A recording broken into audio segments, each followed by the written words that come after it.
From Kansas State University, this is Agriculture Today. Thanks for listening. Eric Atkinson here. Along with us during our first half hour, K-State's Romulo Lollato and Lucas Haag discussing the current delays in wheat planting around Kansas because of wet field conditions and adjustments you producers might want to make. They'll look at modifying seeding rates as the planting date is pushed back further, and they promote the use of a starter fertilizer to help a late planted stand get fully established. Romulo and Lucas also talk about seeding a cover crop for erosion control and possibly for forage if the decision is made not to plant wheat this late in the season. All that coming up next.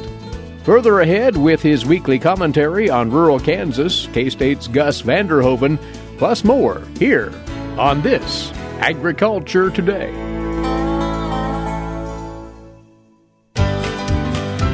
Did you eat today? Thank a farmer. A way to get more involved in agriculture is through 4-H and FFA.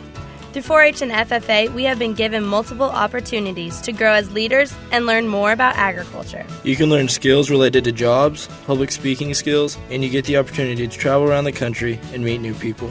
If you want more information about getting more involved in 4-H and FFA, visit them on their websites at kansasffa.org and kansas4h.org. Well, the rainfall around Kansas of late has been welcomed in many respects, but for wheat producers who are looking for an opportunity to get in the fields with the drills and plant that new crop, there have been delays, and that may call upon a grower to adjust their planting plans a bit, and we want to explore what that might be all about today. With our two guests, in studio with us is wheat production specialist Romulo Lollato, K-State Research and Extension, and on the line from his post in Northwest Kansas is Research and Extension crop production specialist Lucas Haag. Starting with Romulo, what are you hearing about this degree of delay out there? Do we have quite a few producers in this situation? Hi, Eric. Yes, well, thanks for having us on air here today again. And definitely talking to several producers throughout the state, and also as we try to plant our own research plots around the state, we have just been pretty late. I mean, throughout the entire state, if we look at the amount of rainfall that we got now in early October, we had as much as close to 7 inches in the central part of the state and parts of northwest Kansas and into northeast Kansas as well. So with all that precipitation that we got now in early October, in addition to what we already had in late September, I mean, many of the fields out there, they are waterlogged, and producers are looking into at least 1 or 2 more days from today to even think about start planting. So just this morning, talking to producers out in southwest Kansas, they are in about the same situation.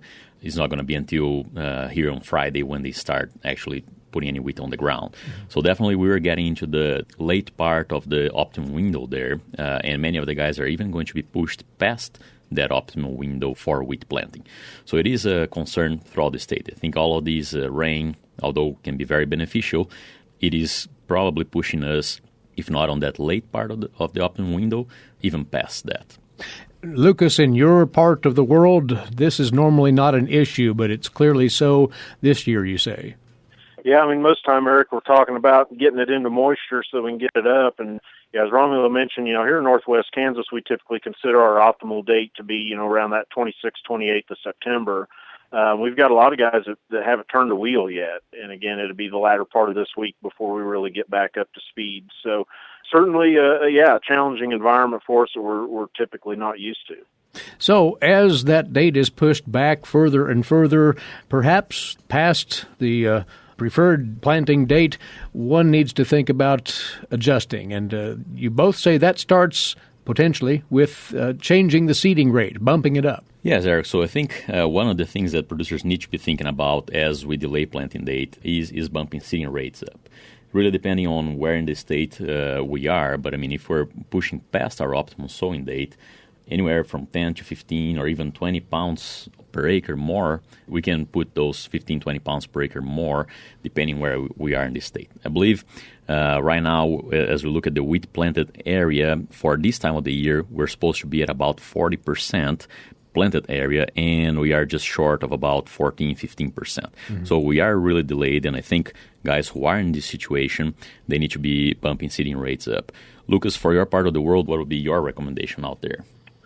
Well, and so and I think we need to go back and think about why we might increase seeding rates, and what producers should keep in mind is as we get later and later in this planting window, our ability to set fall tillers, that window of opportunity is closing on us, and of course those fall tillers are our most productive, and so there's a limit to kernel weight, there's a limit to how many seeds per head that we set.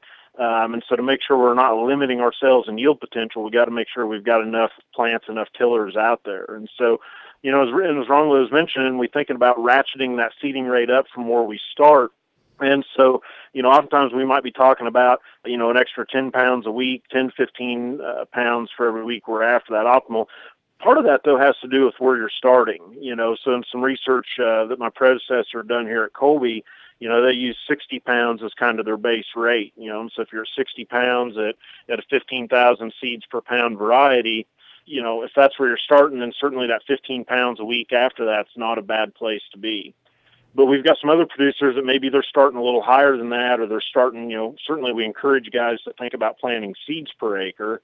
And so then we're back to, again, maybe we need to be more along that lines of jumping at 10% per week or something like that if you're on a seeds per acre basis. Ask you both, can one be overly aggressive with hiking that seeding rate to the detriment of the stand? So back to that study here at Colby anyways, Eric, we really did not observe, even up to rates as high as 120 to 150 pounds, we didn't observe a detrimental effect. Now keep in mind that's with later planting dates. At a typical, say, a September 26th planting date, indeed, that 120, 150 pound seeding rate can hurt us, from a water use standpoint. We get too much growth out there. But in this planting window we're in from today forward, I think the risk of those higher seeding rates is pretty minimal. We're just not going to have the time to consume that much water or grow that much biomass. Romulo? Yes, I would agree with Lucas there. I think as we go late now on planting date and we will rely more on those primary tillers, I think there is an opportunity to increase seeding rates and still not see that yield decrease that we generally see if we are in the optimum planting date. Now, as we talk about relying more on those primary tillers, some other things that producers could be thinking about, especially trying to improve that fall tillering. I mean, that fall tillering is really going to be dependent on moisture availability, which is not going to be a concern this year, but also on temperatures. And we look at the forecast, and right now it's already pretty cold outside. So one of the things that producers could be thinking about as well, especially in these delayed situations, is putting some in-furrow fertilizer, some starter fertilizer with the seed that will help that early development, that fall development. Phosphorus primarily, right? Phosphorus primarily, nitrogen also very important. I think Lucas can make some comments out there. From the phosphorus perspective here, we generally recommend maybe 20 to 30 pounds of phos in furrow. So maybe if you're working with depth, for example, 50, maybe 60 pounds of depth there could be really beneficial. There are several studies just showing that early phosphorus, it really increases wheat tillering, and wheat is one of the most responsive crops to in-furrow phosphorus fertilizer. So definitely that's one practice that we recommend as K-State is to go ahead and, whenever possible, put some in-furrow phosphorus with the seed. But not only phosphorus, I believe nitrogen is just as important. Lucas, you have any comments on the nitrogen side? No, I mean, I think you're spot on. I mean, typically we focus on phosphorus, but having that nitrogen there early can be really important. And so, especially for our no-till producers, we certainly recommend that if there's some way we can get 20 to 30 pounds of N on at seeding time, then we can see some good responses out of that. Now, the wet conditions coupled with cooler temperatures might also prompt some concerns about soil-borne diseases affecting those seedlings. And the two of you recommend, if producers haven't already committed to this, a fungicide seed treatment, do you not? Yes, Eric. I think the research that we have on fungicide seed treatment, yields are relatively, it's not really consistently that we see a yield response from fungicide or insecticide seed treatment. But in these situations where we're pushing outside the boundaries of that optimum window, so even producers who are going early, they probably might be more worried with the insecticide seed treatment. But now producers who are pushing late, it's important to remember that we're planting into colder soils with a lot of moisture in those soils. So we might favor some fungal diseases out there. The seedling is going to take longer to emerge. So these are generally the situations where we see more of a benefit from that fungicide seed treatment. So that would be a recommendation for producers who are planting late as well.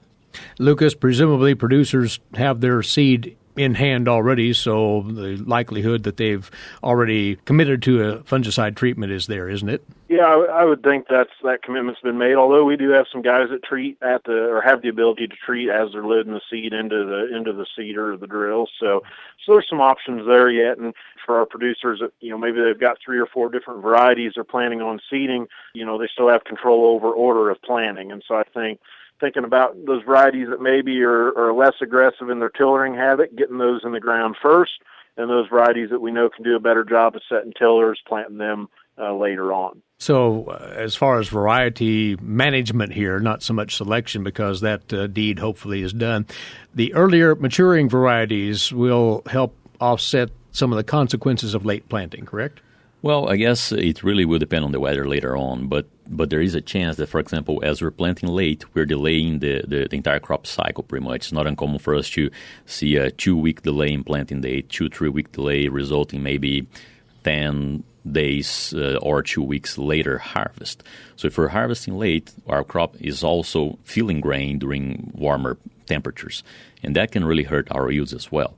So many times we see that early maturing varieties, they can escape that heat later on, right? But, I mean, we need to be realistic when talking about these because just by planting later, we are already kind of offsetting that crop cycle. So an early maturing variety could help if it does turn out to be pretty hot later on or even maybe dry later in the growing season.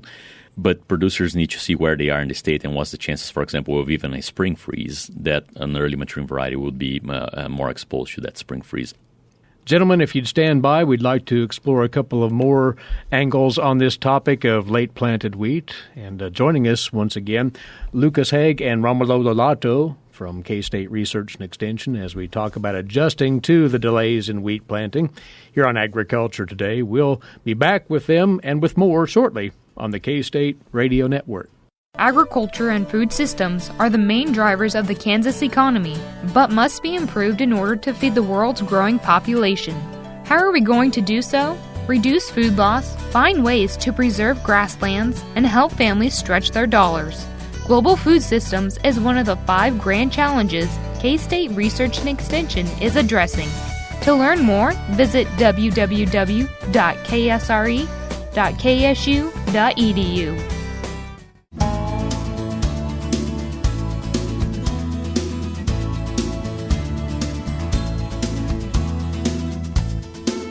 Agriculture Today continues now here on the K-State Radio Network. Once more, we're considering the options for wheat producers as they're held out of the fields by recent wet weather and wet soils and what that means to their wheat planting prospects. Joining us once again, Romulo Lollato, Wheat Production Specialist, K-State Research and Extension, and Research and Extension Crop Production Specialist for Northwest Kansas, Lucas Haag. These later planted fields, to look at the upside, Lucas, may actually help out with the now prominent battle against wheat streak mosaic disease. You might speak to that. Yeah, so we're in a good situation, Eric, in that this later planting is going to certainly reduce our risk potential in terms of our planted wheat contracting wheat streak mosaic. It has brought a lot of other questions, though. We've got a lot of guys that have done a good job of controlling their volunteer, and these rains are going to bring up a new flush. And so I've been getting a lot of questions about what do we do about that? Do we control it now? Do we let it go? And so I think what guys need to keep in mind is, this very new flush of volunteer is quite possibly fairly low risk compared to volunteer that had been, allowed to go through late summer. And the other thing is, the thing about controlling it now, it could set you up for a worst-case scenario in terms of as that volunteer is dying, you'll be pushing wheat curl mites into your newly emerging wheat. And so we're kind of at that point in time where we're controlling this new flush of volunteer. It's still important, but just based on the calendar, we've been able to walk past a lot of the risk, I think. Your thoughts on that as well, Romulo? Yes, I would agree with Lucas, and as Eric the Wolf generally says, that not all volunteer are equal, right? So if we have a volunteer crop that actually emerged pretty early in the summer and is there throughout summer, that's a pretty high-risk crop, most likely hosting the wheat kernel mite, which is the vector for wheat streak mosaic. Now, volunteer wheat that is emerging now, it's much like a crop that we just planted and is emerging now as well. So as Lucas alluded to, a much lower risk of harboring the wheat kernel mite and the wheat streak mosaic. Still, the delays in planting are raising these concerns and the need for potential adjustment back, especially on the seeding rate. Lucas, before we went on the broadcast today, you noted something else that you're hearing from producers, and that is that they may well, as the date gets later and later for potentially planting wheat, maybe pocketing that seed and thinking about switching to a row crop on that acreage this coming spring. So I think that's something we've got producers are going to consider, and back to both for this wheat crop that we're drilling and looking ahead to next spring. We're sitting here with a full profile on a lot of this ground, and in dryland ag, life doesn't get any better than that. And so we've got some guys that are going to look at, hey, by the time I get to the end of October, I know I'm giving up some yield potential in this wheat. And looking at the economics, maybe we roll to a spring crop. And so I think that decision, I think there's things about that make a lot of sense. I think what we need to be aware of, though, is we've got a lot of ground out here that was supposed to go to wheat that does not have a lot of residue on it. Unfortunately, we've had guys go back to tillage. And so if we're not going to seed wheat, we probably should consider seeding some type of cover to get us through the winter, be it, triticale or oats or winter barley, something to at least hold that ground in place to prevent us from having some ugly, dirty February days. Since you bring that up, what do producers need to think about in regard to establishing that cover crop at this late date? So fortunately, one of our biggest challenges is always having enough moisture. And obviously that's not an issue, but again, the same late planting issues that apply to wheat are going to apply to any of our cool season grasses. So, any of those cool species that we might be wanting to use as a cover, again, back to the seeding rate issue, we may need to seed them at higher rates than we're accustomed to. Romulo, thoughts on using any kind of forage as a cover crop at this point? Is it a bit late in the game for that? That's a good question there, Eric. And as we were talking here, it makes me think of maybe triticale, which could be a very good forage producer now in the fall and gives a good quality forage as well. So that could definitely be an option. Now, I guess as Lucas already mentioned too, we are already relatively late in the game, so the amount of forage that we will produce is really going to be dependent on our temperatures, right? So if we plant now and we still have an open fall as the last 2 years were, I think there's still some potential for producing some good forage. Now, on the forage side, it's important for us to remember that delay in planting date as we are now, it really decreases our forage production potential very steep. Actually, there's some research from Oklahoma State that was showing that for about 2 weeks delay in planting date for wheat, right? This is for wheat, but I think we can expect kind of some similar results for triticale as well. We are leaving on the table about 1,000 pounds of dry matter produced on that fall. So I think there is a potential, but maybe it would be even more interesting to do it just for the sake of protecting the soil against maybe wind erosion or even water erosion here during the winter. All right. Back to this question, though, of planting wheat or putting a cover crop on. And Lucas noted the potential yield discounts that we'll see from planting so late. What do we know for sure about that? So much is weather dependent, of course, but are there any ballpark figures that we can go with, Romulo? Well, if we look back at some of the research that has been done in Colby, I guess Lucas has got more detail on that, but it was pretty consistent that as we delayed planting date, we were pretty much decreasing our yield potential as well. Increasing that seeding rate was to some extent compensating for it, but it was kind of hard to reach that actual potential. Now, on the positive side of this is that full profile now is going to result in two things for our wheat crop. One is most likely a very even emergence, right? If we give it enough time for the topsoil to dry out, and we can get a good seed distribution. And there's some long-term research that John Holman did in Garden City that's showing that even emergence is almost as important for our yields as it is precipitation during the spring, so especially in western Kansas. So that's one very positive thing about this moisture, is that we're probably going to get that very even emergence as long as we get a good seed distribution. And second, that full profile is also going to be helpful down in the spring as we're reaching maybe the reproductive phases there, where we're really needing and increasing our water usage on the crop. We might have some reserves there that can really be helpful on our wheat yields as well. Mm-hmm. So the research that we had, maybe Lucas has some more exact figure on potential of yield loss as we delayed planting date there. But that's one of the things that if we're pushing past our optimum date, we're likely going to see a cap on our yields. Lucas, have any more numbers to throw into the pot here in that regard? Yeah, so, I mean, the data Colby would show, an October 10 planting, we can make it equal to September 26 planting just by increasing seeding rate. Now, by the time we were out to October 24th or November 7th, increasing seeding rate still helped yields, but there was no, up to 150 pounds. There was no, added seed could no longer make up for the fact of how late we were on the calendar. So over time, average cross years on this study, while the September 26 and October 10 planting dates were up around that 70, 75 bushel mark, by the time we were at October 24th, we were averaging probably around about 55. And by the time we were out to November 7th, we were averaging somewhere in the neighborhood of 40 to 45. So hopefully those numbers can lend some perspective to producers on where their decision might go one way or the other here. There's a good article on this topic we might note in the recent Agronomy E-Update newsletter. The title of that article is Excessive Rainfall Delays Wheat Sowing Progress in Kansas. You can have a look at that at agronomy.ksu.edu. But concluding thought here, gentlemen, producers are going to have to weigh a few things before they make a decision one way or the other, are they not? Yes, and I think that needs to be weighed here pretty soon, because I believe later in the week some of the producers will be already able to go ahead and get into the fields again, and so that decision really needs to be made sooner than later. Lucas? Yeah, I think there's a lot of things to keep in mind, and one other thing comes to mind is, these conditions are a lot different than what we're used to seeding into, and we're pretty used to seeding to moisture. I think with the wet conditions, guys are going to tend to shallow up their planting, both to get through the wet soil and just because the need's not there to reach moisture. I think that has to be balanced with the concern, though, of, this is going to be late established wheat, and shallow planting would make the perfect recipe for potential winter kill issues.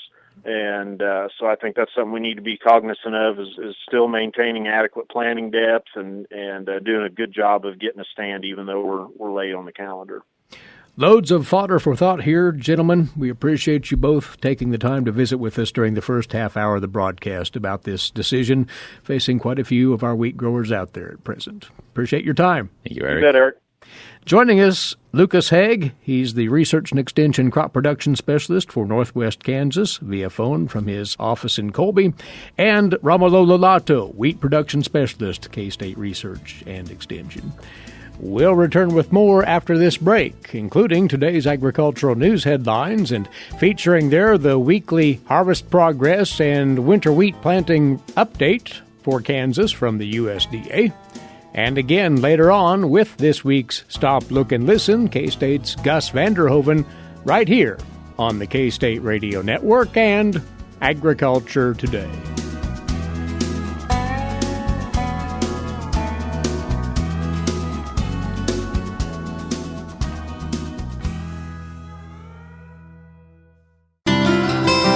For 25 years, K-State Research and Extension's Kansas Agricultural Mediation Services has been providing a no-cost, confidential place to call in and visit with an agricultural lawyer. Our experts are available to help you producers handle legal and financial issues.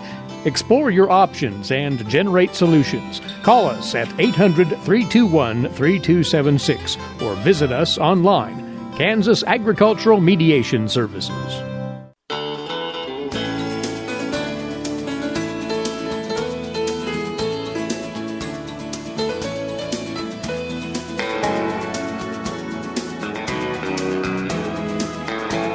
Agriculture Today continues now here on the K-State Radio Network.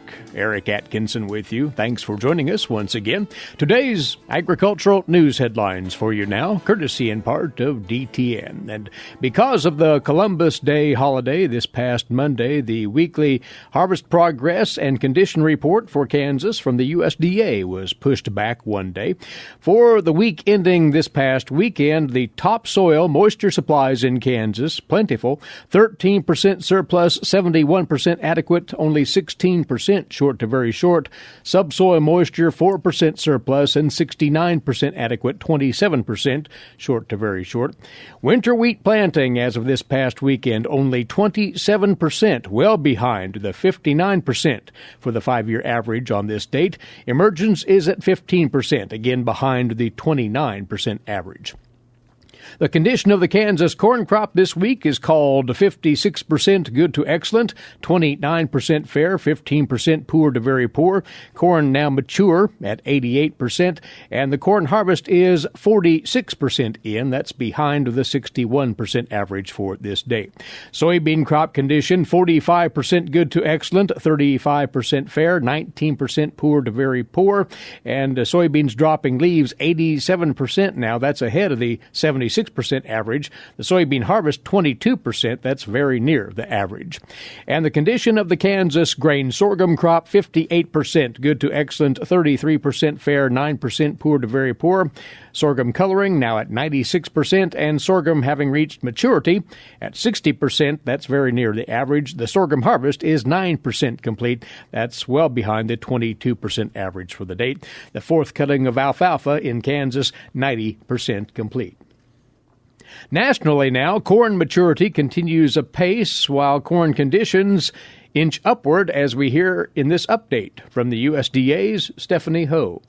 What's the weather been like in the Midwest for corn growers? The major developments there are that we have seen some rain move into the dry areas, and as of early today, October 10th, we saw our first significant freeze across the upper Midwest. That was USDA meteorologist Brad Rippey. So for corn maturity, now reaching 82% nationally by October 8th, 5 points behind the 5-year average of 87%, 10 percentage points behind last year at this time. And he again points to the freeze, which affected corn growing areas in the Dakotas, Minnesota, Nebraska, and Colorado. Was that corn mature enough to withstand the freeze? And the answer is, in most cases, yes. He says corn maturity has been delayed this year, which means an even more nerve-wracking race against the clock.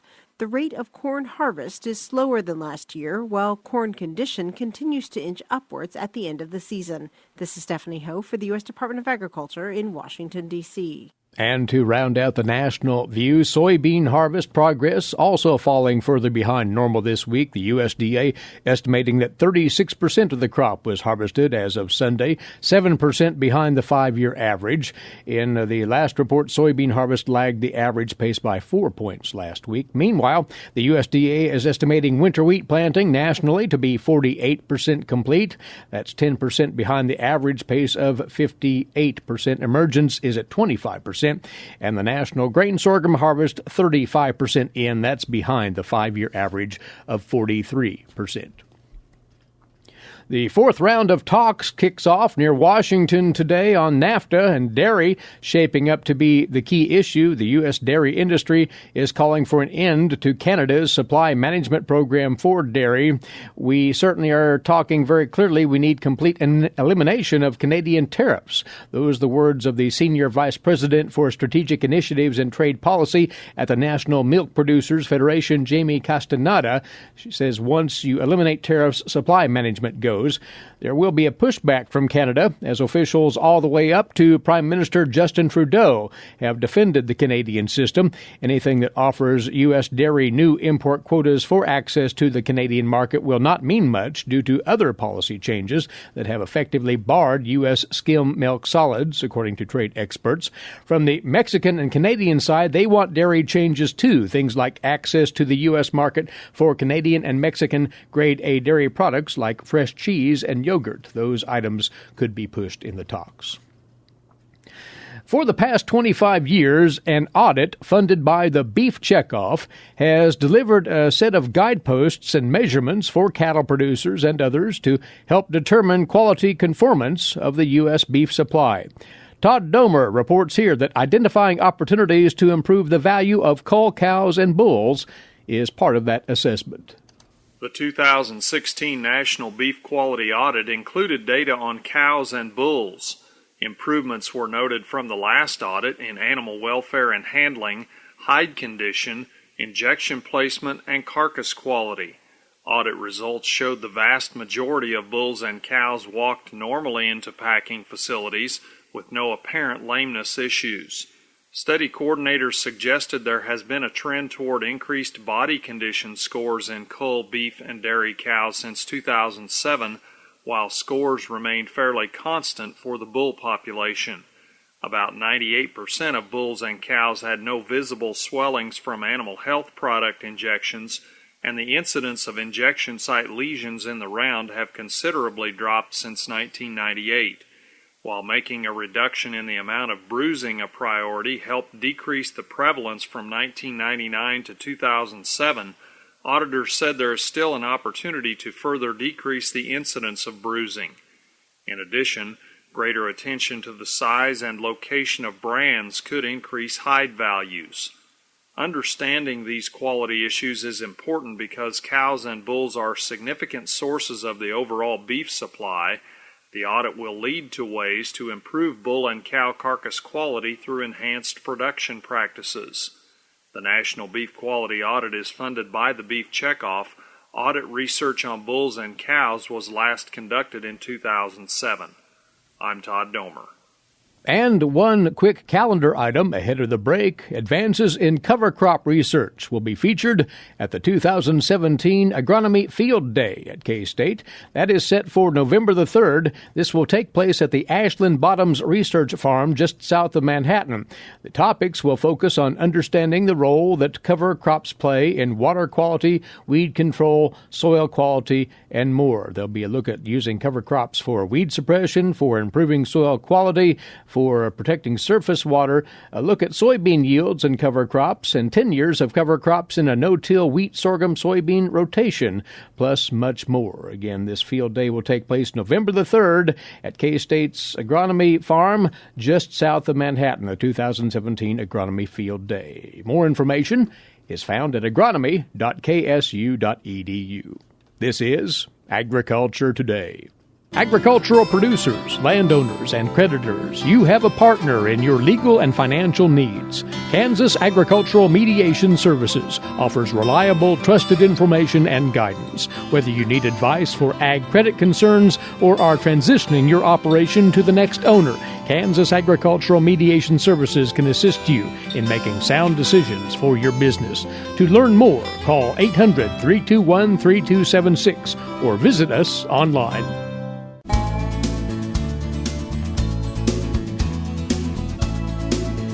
This is Agriculture Today. Stop, look, and listen. This is our state, Kansas. One would think that after all these years, an old Dutchman would know the difference. That's Gus Vander Hoeven of Kansas State University with comment on life in rural Kansas. Say refuge. Refuse. Refuse. No, again. Refuge. Last week I had trouble with that word. I mentioned the title of 2 books I recently bought while I stayed near KU Medical Center in Kansas City. One of the books was written by Jim Roberts, titled Last Refuge. I had some trouble with that pronunciation of the word refuge. I pronounced it as refuse, the stuff we throw away, and which is written and spelled differently. One would think that after all these years an old Dutchman would know the difference. And of course I do know the difference. One, a place of silence, and the other, stuff, trash, garbage. And mind you, refuse is also when I refuse to listen to you. As long as Eric and I have worked together, aired the program, I appreciate and thank him for his ear to pick up my errors. Errors made after all these years when I should know better. Yes, I do know better. Refuse, and I refuse to listen. I'm reading the book, Last Refuse now, The Environmental Showdown in Yellowstone and the American West. Earlier, I'd read Terry Johnson's book, Dance on the Wind, where the youngster Titus Bass leaves the Kentucky farm knowing he does not want to be a farmer, but like his grandpa, he dreams of going west to see the buffalo and those big mountains he cannot believe exist. It plays in the early 1800s, and what intrigues me was the history shared in the book of towns and places I've traveled through and bridges I have crossed, rivers I have crossed. Today, with highways which at times follow the old trails, even the buffalo trails. Titus wants to go west, and in all his travels, described so well in the 600-plus pages, you feel you are with him and wonder. For me, it is reading what I did not grow up with. None of us grew up with that environment. Maybe our grandparents did, those who moved west to settle the country. But Titus was not going west to settle no claimed country. He wanted to see and experience the freedom. He didn't want to be tied to the land, doing chores, milking the cows, plowing out the tree stumps, and clearing the land. It was the freedom he wanted and tried to seek. I'm not a good judge of Western literature, but I think and feel Johnson does well the way he tells the tale. But trying to say refuge just right, I thought back to World War II, when Dutch resistance people tried to help stranded Allied pilots back from occupied country to beyond the German lines. I've seen the parachutes drift down slowly, and not so slowly, with pilots and crew hanging down. And I know that the resistance tried to whisk them away once the crew hit the ground. At night, when a bomber, returning from a German run, was shot down, the chute sailed down in darkness. And unless on moonlit nights, when it was easy to see them, they were hard to find. Daylight made it tougher, but it was pulled off, then as well, in the wooded countryside. The German soldiers would race on motorbikes, trying to pinpoint a landing spot. But it is amazing how many of the Allied escaped the search. The Germans would not give up, so it was important to move the Allied aircrew as fast as possible to safer places. There were rivers and other terrains to cross. At bridges, there were roadblocks, checkpoints, with sentries who checked everything that crossed. The pilots and crew, separated, were dressed as farmers, each leading cows, anything to divert attention from them. Wheelchairs were used and pushed across, pretending the passenger was a mental patient and could not talk. They were rowed across the rivers. I know of a rowboat on display used in many a nightly crossing when the oars were wrapped with woolen cloth to hold the noise while rowing. Once across, others would wait in the dark and take them further away. It was a cat-and-mouse game, except it was no game. If caught, the most likely result was to be shot and the pilot to go to a POW camp. but language was an issue. If stopped at a control point, they were often asked to say one word. The word was Scheveningen. A Dutch town with a name, Scheveningen, was hard to pronounce correctly if you do not have the Dutch tongue. A Scotsman would have a chance of getting away with it. Trying to say refuge correctly reminded me of how it was 73 years ago, and each year fewer and fewer remember.